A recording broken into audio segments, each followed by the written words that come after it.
I imagine if you asked somebody from outside of Oklahoma what people in Oklahoma ate, they would say something about hamburgers and catfish and barbecue or something like that. And guess what? Guilty. People in Oklahoma eat and love all of those things. But there always comes a point, no matter how much you enjoy what you're having, where your appetite asks that question, is there anything else? Food culture in Oklahoma right now is just on a massive explosion. Oklahoma's turned into a chef's playground. Oklahomans are eating more outside of the box, but are being more open to different foods and not just, steak and potatoes. We've always been like that. I love steak and potatoes. There's nothing wrong with that. You can literally come to Oklahoma City for a month and eat a different restaurant every night. We have people come through constantly who are wondering where to eat. They come for one thing, and then they're able to find a whole host of restaurants that serve a whole group of culinary interests. 20 years ago, our chefs would have been looking around the country for trends. Now we're making them.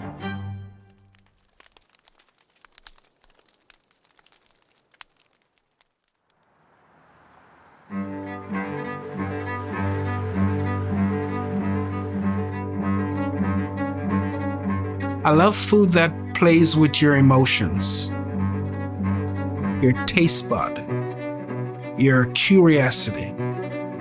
Food that made you feel different ways. So I like to use food to tell a story and create moments. It comes down to so many things. What is the story I want to tell? What is the plate looks like? Where am I sourcing the ingredients from?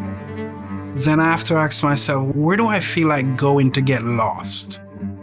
And let the creativity speak. And the thing is where it comes from today is not necessarily the same method I use next week or next month.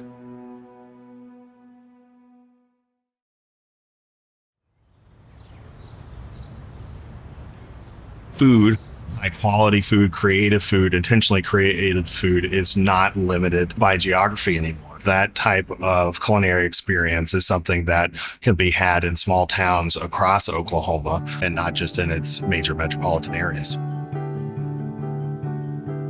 Barbecue is a happy place for me. Growing up, we didn't have hardly any money. And so anytime we did a cookout, a barbecue or anything, it was for special occasions. So mom and dad, they saved up to spoil us kids. When I'm having a bad day, a simple thing of just being outside in the smoke shed, smelling something can send me back to that time, emotionally and everything else. I'm in my comfort zone. I'm in my element. It calms me. It keeps me going. I really enjoy taking something that takes 16 hours to cook, and then you have to wait usually another 5-6 hours to see if it's really done. It's a love that either some people love it and will run with it, and then some people just hate the whole aspect of staying with something for 16, 18 hours. If you mess something up in 16 hours, you shouldn't be cooking it.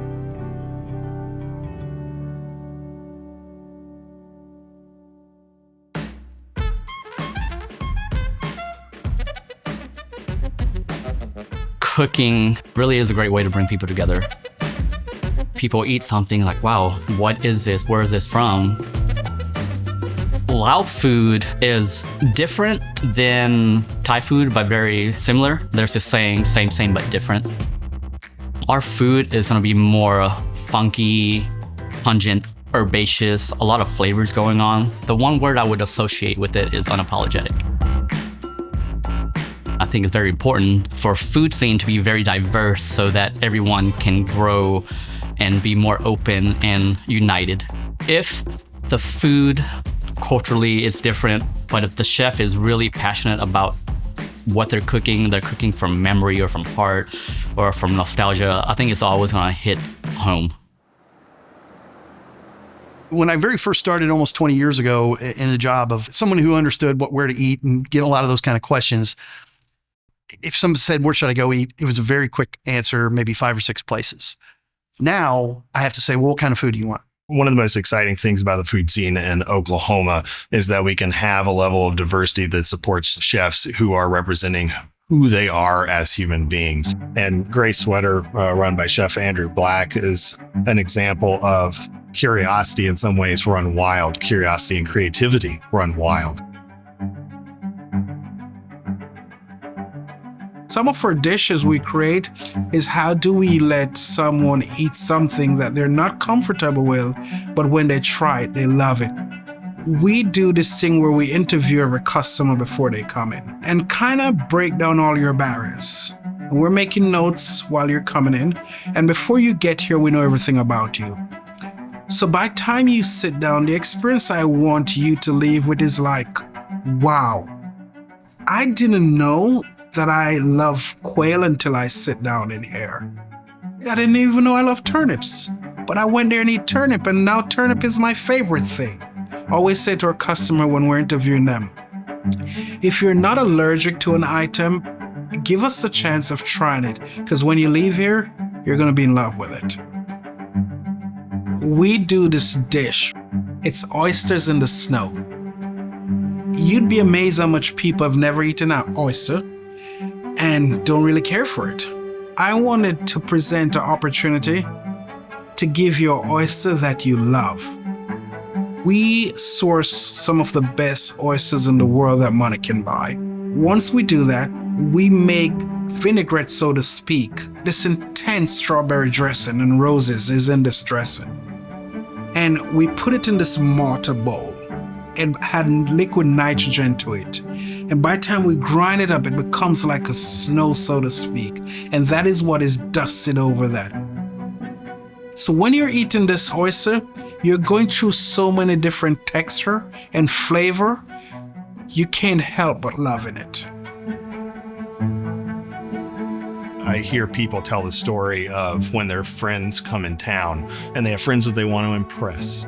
They know where to go. They know what reservation to get. And people come and they say, oh, I didn't know this was available in Oklahoma City. This is something, and it changes their mind of how they think about Oklahoma.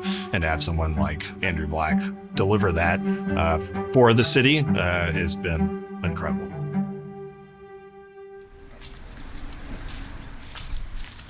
Tab's approach to barbecue is different from other great pit masters, and we have some great ones in Oklahoma. And my personal opinion is what Tab does is just a little better than them. And part of it is because of his background and his experience. This guy's bringing ingredients that most pit masters would never dream, like fish sauce. You know, he would never tell you that he uses fish sauce in anything, but he does. He is approaching barbecue like a chef, but he smokes like a pit master. And the result is amazing. We're right in between Texas and Kansas City, and we can reach from both of those areas, and we combine it into what I like to call Oklahoma style barbecue. You know, we got brisket, we got turkey, we got ribs, and we keep it classical as much as we can. Simple rubs, great smoke. But for us, we're chef driven a lot. So to keep from being stagnant, doing the same thing over and over and over, we change things up every week. This week we'll have our burn-ins. Next week we may have something different. We may do chicken salad. Week after that we may do char-siu pork belly. This week we're making our homemade bologna, but instead of doing traditional bologna, we're taking the Oklahoma onion burger and we're combining the two, and so we're making an Oklahoma onion burger bologna.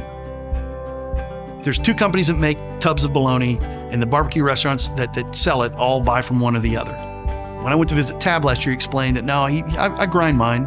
He uses his prime beef trimmings and grinds them 3 times to create bologna. And nobody does. He has no competition. He's doing it strictly to get better. And I don't know. I don't really know how else to explain it to you. That's the dude. You know, when a guy has no competition and he's only competing with himself, that's somebody you want to go see.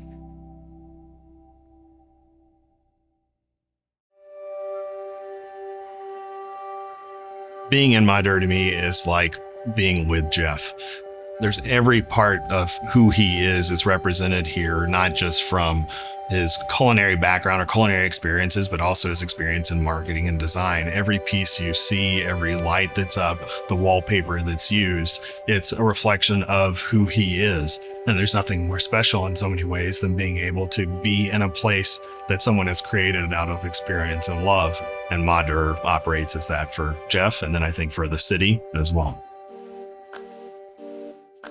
Doing Lao food has always been something I wanted to do, even before the previous restaurants I've opened. I want Southeast Asian chefs to be more comfortable in their culture and come out and open up the food that they grew up with. One of my favorite dishes on the menu, it's probably top 3, would be the crispy rice salad or nam khao. I feel like it's a very good introduction to Lao cuisine. And if you talk to any Lao American my age, or anyone really, their favorite dish is going to be the crispy rice salad, and it happens to be our most popular dish just because of all the flavors and the textures and the temperature of the dish. My team hates prepping it, and we make a lot of it.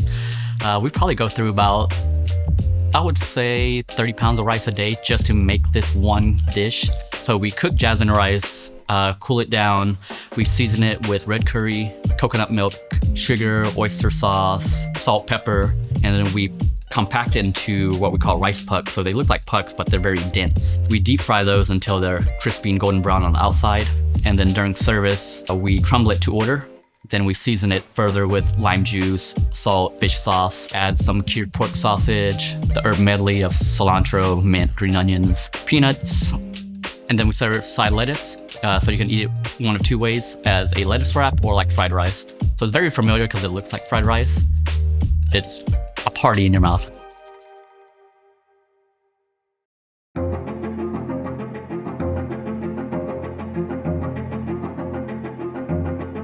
When I came here and opened the Skirvin Hotel, Park Avenue Grill restaurant, I knew I wanted to create my own canvas, so to speak. You know, I was working for major restaurants that they want it to be great, but sometimes being great is being out there on the edge. And when you're on the edge, sometimes you get pulled in and said, well, you're kind of crazy, you're too out there. So I knew I had a lot more in me to give. So I was determined to open my own restaurant and create my own canvas. And that's when Gray Sweater and Black Walnut was born. One might say, what is Gray Sweater? It's very simple. For us, gray has no allegiance.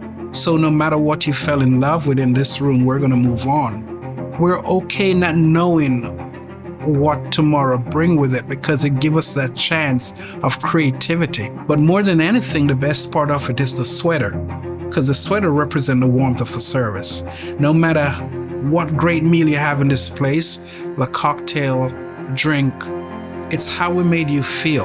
One thing when I was building this restaurant, I always dream that I hope that people are in this restaurant talking to each other and meeting friends and, get off their phone a little. And the room has lived up to that. So the expectation and the dream that I had has absolutely come through.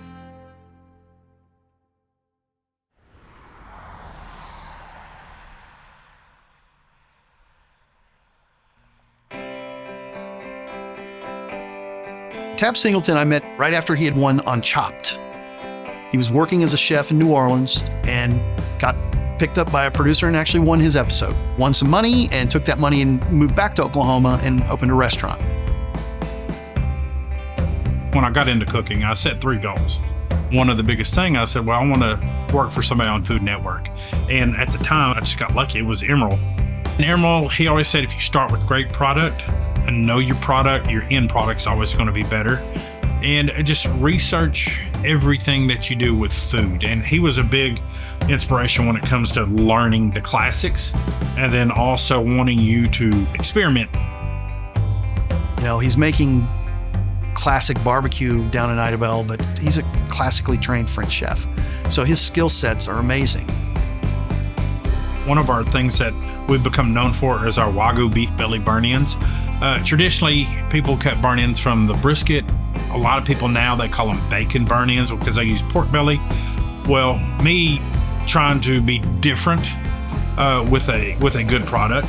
We want to keep the classic smoke flavor and everything else, but we just want to use different cuts of meat that most people aren't used to.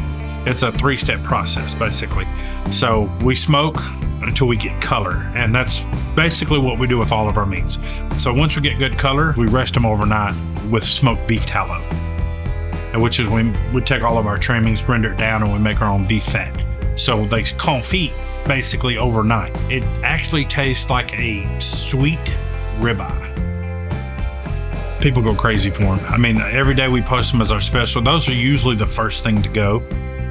People go wild for them. Because he's lived in Oklahoma and because he's lived in New Orleans, he has been exposed to that stew pot of culture that you really need, I think, to build beautiful foods or really exquisite, authentic foods with your own flair.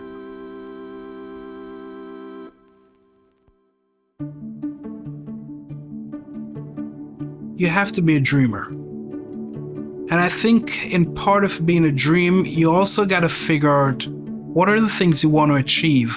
Who do you want to be like? So the moment I opened this restaurant, before I opened this restaurant, I had a dream of winning a James Beard with this restaurant. James Beard Foundation hands out awards every year. We liken them to like the Emmys for television. And it awards excellence in a lot of different ways for restaurants, bars, and anything in the food world, basically. The James Beard Foundation every year selects a series of chefs and their best chef categories who show excellence in their work and in their investment in their community. So to be awarded either as a semifinalist, a finalist, or a winner of a Best Chef award, in some ways is a crowning achievement on a chef's effort within the particular restaurant which they work. The first James Beard nomination that Oklahoma got was in 2019. Jeff Chancellor got that. Everyone in Oklahoma was thrilled that we finally had a nomination. 2020, the Beard Foundation doesn't hold the awards at all. And in fact, they use that year to start looking inside and how they can be more inclusive in the kind of restaurants that they award. Here in Oklahoma, that's when Florence has won the first ever. Now, Florence has won an American Classics Award. It's all about longevity and what you've meant to your community over time, which Florence is obviously means as much or more than anybody. Technically, that was 2 years in a row that we had at least a nomination. The year after Florence's wins, we get all these nominations, including Chef Black. And Jeff Chancellor got his second nomination. Then we had some chefs in Tulsa get nominated. And when Chef Black wins, that just naturally turns attention here. It just does. All of a sudden, people are looking at us a little bit differently.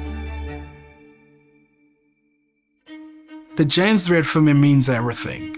It's everything. To know that I was able to be a part of that journey in Oklahoma and a James Beard, to me that's important. We're not just a flyover state anymore. I truly believe that Oklahoma City will win another 3, 4, 5 James Beard as years come. I saw James Beard.